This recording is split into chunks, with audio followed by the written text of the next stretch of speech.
مساء الخير. الفيديو ده للسيسي. أنا ليا بقى شوية أسئلة عندك، أحب إن أنت تجاوبني عليها. من أين لك هذا؟ هو مفيش جهاز بيحاسبك؟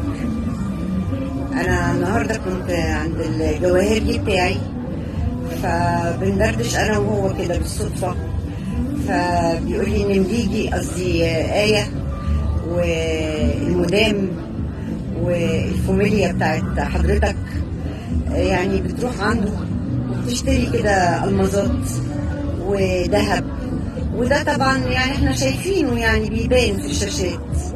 فمن اين لك هذا؟ منين؟ من فلوس الشعب المصري، ولا من فلوس بيع الاراضي، ولا من فلوس السمسرة، ولا من فلوس حمير الخليج لحضرتك، ولا منين؟ عايزين نعرف. يعني احنا لو رجعنا كده للماضي وشفنا صور حضرتك والمدام اللي ما كانتش لابسه حلق في ودانها ومليجي قصدي آية، هنعرف كده انه يعني موظف عادي. انت في الاول وفي الاخر موظف عادي. الفلوس منين؟ الألمازات والذهب منين؟ ولا هو كل واحد بيجي هيحكم مصر هيسرق فلوسها وينضف على قفا الشعب والشعب يقعد يعاني؟ منين؟ هو مفيش جهاز في مصر يقول لك من أين لك هذا؟ يعني احنا عايزين نعرف.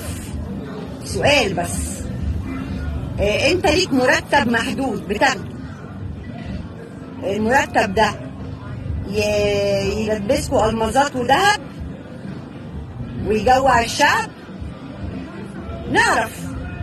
ولا من حمير الخليج بين خريان الطفل المتخلف المعتوه وبين ناقص مقابل ان انت بتبيع لهم الاراضي ومركبهم علينا؟ نعرف.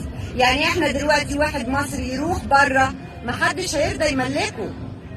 ليه؟ محدش بيفرط في ارضه، محدش بيرضى يفرط في ارضه. الا مين؟ الا الندل. الا الندل هو اللي بيفرط في الاراضي. اللي بيفرط في اراضي الوطن ده ندل وخاين. استثمارات نأجر لهم لكن ما نملكهمش.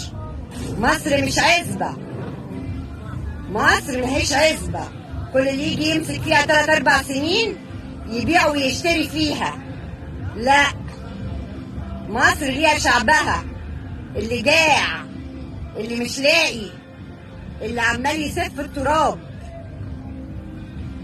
وحضرتك فجأة كده في يوم وليلة المظات وذهب وفلل وسفر وروحة وجاية. منين حضرتك؟ منين؟ هو مفيش جهاز في البلد ده يقول لك من أين لك هذا؟ منين؟ ولا مش ده سوء استخدام سلطة؟ هو مش حضرتك موظف بتشتغل بمرتب؟ ولا هي عزبة؟ مصر مش عزبة، مصر ماهيش عزبة. كل واحد يجي يعبي في كرشه ويسيب الشعب ده مش لاقي. ازاي؟ ازاي؟ فهو سؤال بسيط ويا ريت ترد عليا فيه، ويا ريت كده ترد عليا بابتسامتك العريضة اللي بتنور وشك.